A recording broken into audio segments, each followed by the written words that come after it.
funny money. "Isn't it beautiful?" said Andy Lawson to his sister Mary. "No," replied Mary, "it's not beautiful, and it's not interesting." Andrew Lawson, always called Andy, looked at his sister. She was 13, and he was 13. They were twins, but they were not the same.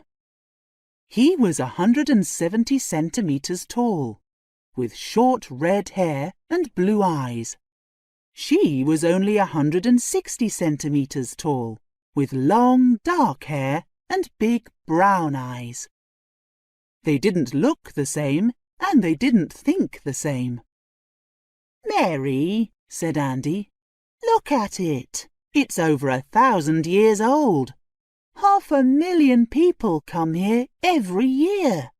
They want to see this because it is very old and very famous." Andy and Mary were in the city of Dublin in Ireland. Actually, they were in Trinity College in Dublin, and in front of them was the Book of Kells. 680 pages of words and pictures, and over 1,000 years old. "Well, I don't think it's beautiful," said Mary. "I'm going to the shop." And she walked away.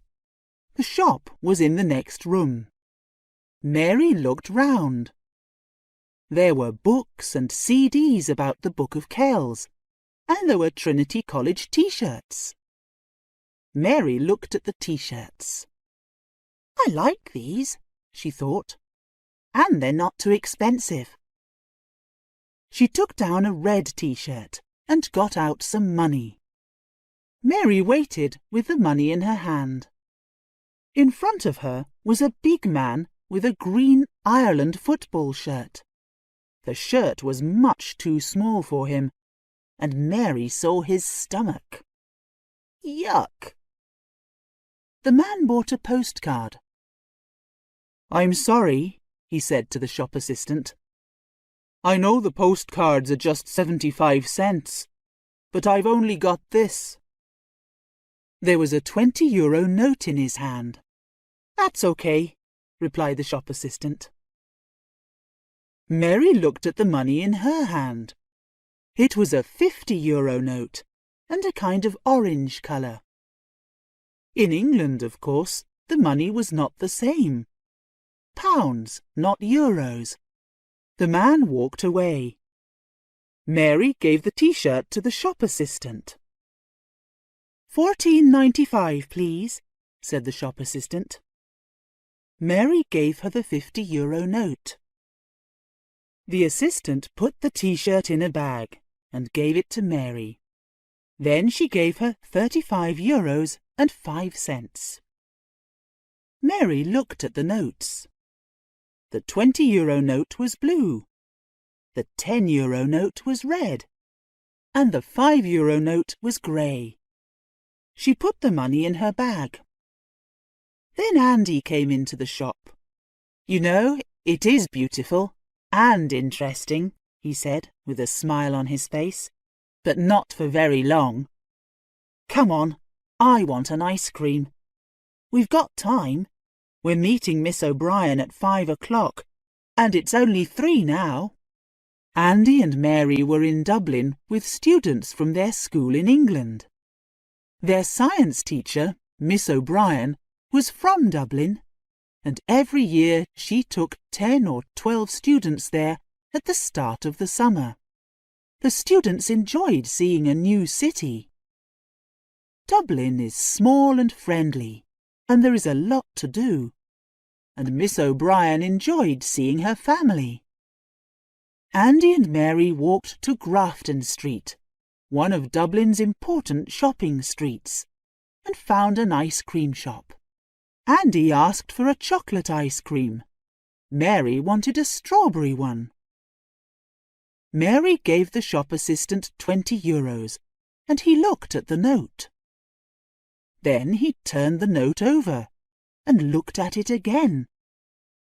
"I can't take this," he said. "Why not?" asked Mary. "It's not a real €20 note," he answered. "It's forged. It's not real. Look here." He found a new €20 note and put it on the shop window. Then he put Mary's note next to it. "Look on the left of the note," the assistant told Mary. "You can see a kind of window on the real note, but there isn't one on yours. Yours is forged. Here." He gave Mary her note. "But—" Mary started to speak. "Have you got some more money for your ice creams?" the man asked. Mary found some more money. "The police say there are a lot of those forged notes in the city just now," the assistant told Mary. "You need to take that one to the police station. The man with the forged notes." Out in the street again, Mary was angry. She ate some ice cream, then took out the €20 note and looked at it. "A forged note," she said. "Not real. How can I use it now?" "Listen," said Andy. "Why don't we go and tell Miss O'Brien about it?"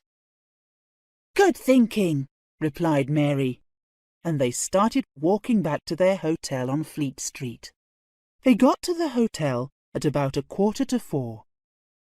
They found Miss O'Brien and told her about the forged note. Miss O'Brien looked at it. Then she looked at Mary's face. It was half angry, half sad. "Oh, Mary," she said, and put a hand on her shoulder. "It's €20, said Mary. "That's a lot of money to me, and now I can't buy anything with it." "That's all right," said Miss O'Brien. She found her bag and opened it. "Here," she said, giving Mary a new €20 note. "You have this. I can call the police." She put Mary's forged note on the table in front of her. "Oh, thank you, Miss O'Brien," said Mary happily.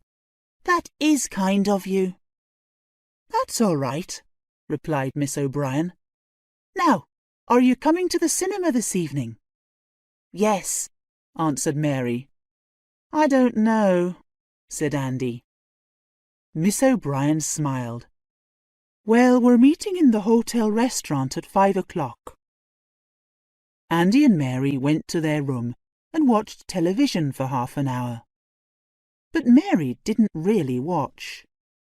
She thought about the forged note, and the Trinity College shop, and the man with the green Ireland football shirt. "Yes!" shouted Mary. She turned off the television. "Hey!" said Andy. "I'm watching that." "Listen," Mary told him. "The man in the Trinity College shop—" "What about him?" asked Andy. "He gave the shop assistant a €20 note. The forged €20 note," answered Mary. "You don't know that," said Andy. "Yes, I do," replied Mary. "He said, 'This is all I've got,' or something like that." Andy said nothing. "And he's a fat man with a green shirt," said Mary. "And the shirt was too small. I saw his stomach." "Yuck," said Mary and Andy at the same time.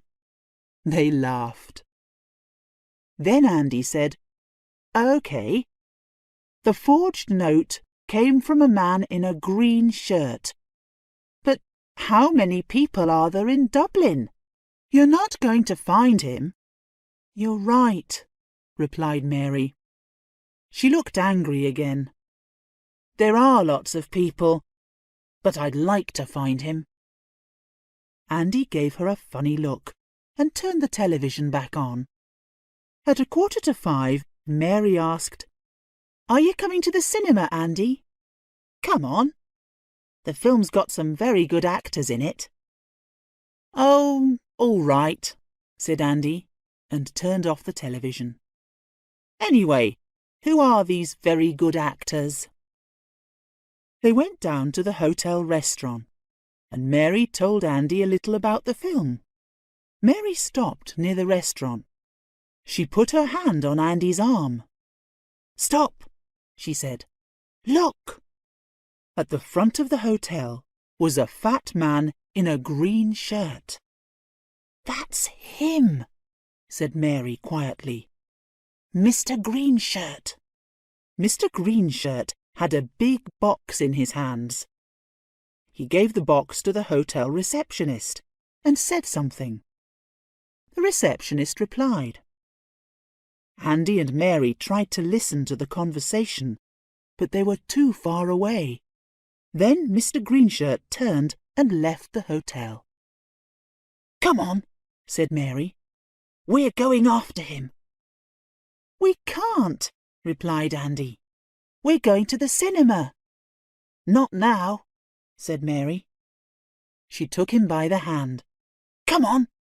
"Sometimes I don't understand my sister," thought Andy, but he ran out of the hotel with her, going after Mr. Greenshirt. Out on the street, they stopped and watched the man in the green shirt walking away. "Miss O'Brien's going to be angry," said Andy. "Not everyone's going to the film," replied Mary. "But she thinks you are," said Andy. "Forget about Miss O'Brien," said Mary. "This is important." Mary watched the man. He turned right. Andy and Mary ran after him and turned right too. "Don't get too near him," said Mary. "We don't want him to see us." For 10 minutes they walked about 50 metres behind the man. First there was Trinity College on their left. Then the National Gallery on their right. Next came Merrion Square. There were houses round the square, and trees and gardens in it. The man walked up to the front door of a house, opened the door, and went in. "OK," said Andy. "We can go back now. We've still got time to get to the cinema. The film actually starts at 5:30. "No," said Mary, and took him by the arm. "We're going to wait in the gardens." "Why?" asked Andy. "We can't see him." "But what's he doing there?" asked Mary. "I want to know." Andy was angry, but he didn't say anything. "I can't leave my sister here," he thought. They waited and they waited. After 30 minutes, Andy said, "Come on, Mary. He's not coming out again." "Just 5 more minutes," said Mary. "Please, Andy." Andy started to speak, but just then the front door opened and Mr. Greenshirt came out. He walked into the gardens. "Here he comes," said Mary. Then she saw the look on the man's face. "Oh no," she said. "He's coming over here, and he's angry." The man started to run. "Who are you?" he shouted. "I saw you behind me. Why are you watching me?" "Run!" said Mary, and she and Andy turned and started running. Mr. Greenshirt ran after them. "Stop!" he shouted, but they didn't. At the end of the gardens, Mary saw a man in a green and red jacket sitting on a big stone. She ran up to him. "Can you help?" she started to say, but then she stopped. She looked afraid. "It's all right," said Andy. He put his arm round her. "He's much too slow." Andy smiled at his sister. "Come on," he said. "We must go and tell Miss O'Brien." A taxi to the police station. Miss O'Brien came back from the cinema at 7:30. Mary and Andy went to see her in her room. "Where were you, Mary?" asked Miss O'Brien. She looked a little angry. "Why didn't you come to the cinema with us?" "I'm very sorry, Miss O'Brien," said Mary, "but we've got something to tell you." "Well?" asked Miss O'Brien. She didn't smile. "Tell me." First, Mary told Miss O'Brien about Mr. Greenshirt in the Trinity College shop. Then she told her about the house in Merrion Square, and about him running after them. Miss O'Brien listened to Mary. For a minute or two, she looked at her hands and thought. Then she looked up at Andy and Mary.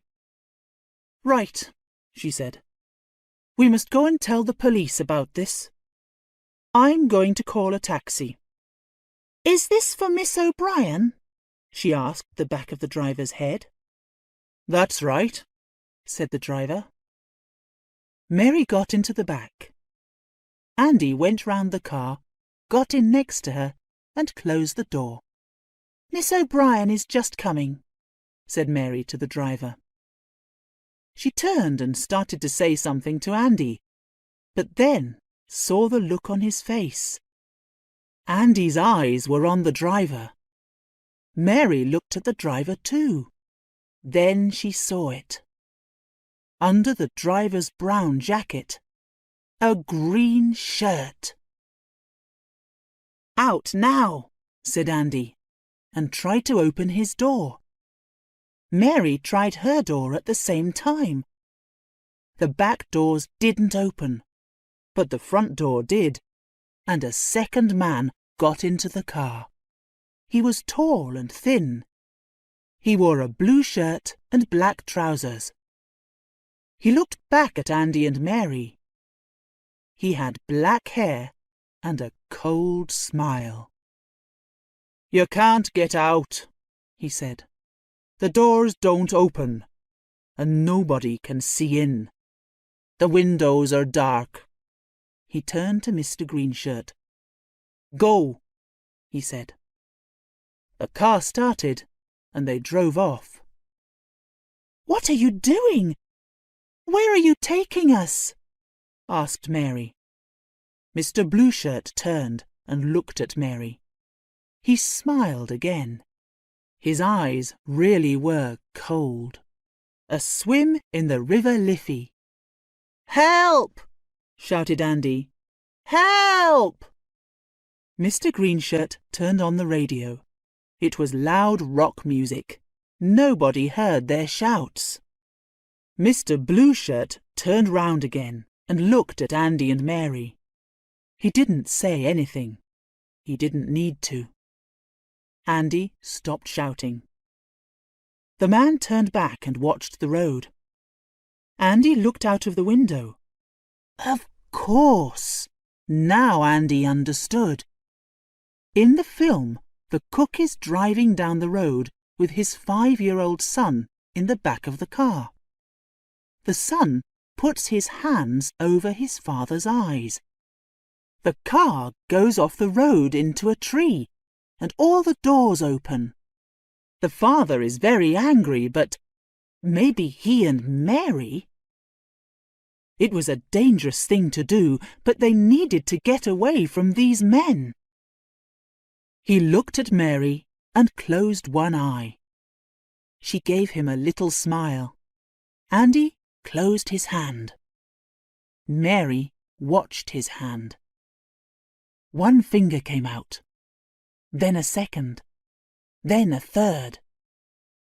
At the same time, Andy put his hands over Mr. Greenshirt's eyes, and Mary put hers over Mr. Blueshirt's. The two men shouted. Mr. Greenshirt took his hands off the wheel, and the car turned fast across the road. The river was now in front of them. Andy and Mary took their hands away quickly. Mr. Greenshirt put his hands back on the wheel, but the car was too fast, and the river was too close. "Left! Left!" Mr. Blueshirt shouted, but it was too late. There were shouts and noise in the car and on the street. There was rock music from the CD player. There was more noise. Then the sound of the car hitting the water. But the doors didn't open. Talking to the police. "Quick! Open the window!" Andy shouted. Quickly, he and Mary opened the back windows of the car and started to get out.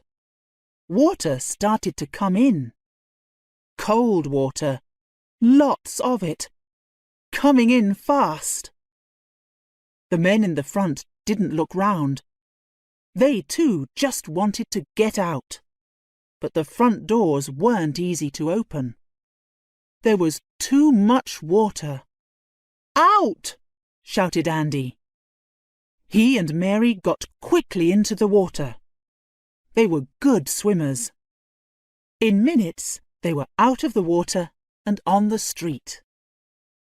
Back in the river, the men opened the car doors slowly and started to swim away. The police took away Andy and Mary's wet clothes and gave them some old ones. Then they put the teenagers in a room and gave them some hot tea and biscuits.